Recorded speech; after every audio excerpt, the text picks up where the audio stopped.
অনেকে অনেক কথা বলে ফেলেছেন। আমার মনে হয় না যে আর বিস্তারিত কোনো কথা বলার সুযোগ আছে। আমরা ওই বিচার সংস্কার নির্বাচনে সুনির্দিষ্ট রোডম্যাপ দিলে একটা কাজ হতে পারে, সেটা হচ্ছে সংস্কার প্রশ্নে যে ডিফারেন্স আছে সেটা গুরুত্ব পেতে পারে। সেগুলো নিয়ে জনমতেরও প্রশ্ন আছে, অনেক বিষয় ঐকমত্য হবে, বাকিটা জনমতের কাছে যেতে হবে, সেইটার জায়গাটা প্রাধান্যে আসবে। আর দুই, নির্বাচনের পরিবেশ নিয়েও যে শঙ্কা আছে সেটাও আলোচনার মধ্যে আসবে তখন। ওয়ালটন আবারও মিলিনিয়ার অফারে ওয়ালটন ফ্রিজ কিনে আপনিও হয়ে যেতে পারেন মিলিয়নিয়ার। মিলিনিয়ার ছড়াছড়ি দেশ জুড়ে, এটা শুধু ওয়ালটনই পারে। এখন ডেট নিয়ে এমন একটা বিষয় তৈরি হয়েছে যে গুরুত্বপূর্ণ বিষয়গুলো সামনে আসতে পারছে না।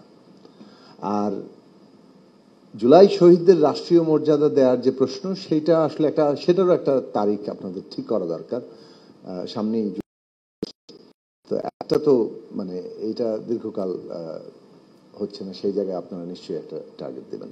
আর একটা প্রশ্ন ছিল, সেই প্রশ্নের উত্তর কিভাবে পাবো জানি না। সেটা হচ্ছে যে 5টা কমিশনের রিপোর্ট নিয়ে আমরা মতামত দিচ্ছি, কিন্তু আরো 6টা কিংবা তদূর্ধ্ব কমিশন আছে, অনেক বিষয় কমিশন হয়নি। কিন্তু সেগুলোর রিপোর্ট কি আসলে রাজনৈতিক দলগুলো মতামত দিবে, নাকি ওইগুলো আসলে আপনারা কিভাবে বাস্তবায়নের চিন্তা করছেন সেই বিষয়ে কোনো আসলে আমরা ধারণা পাইনি।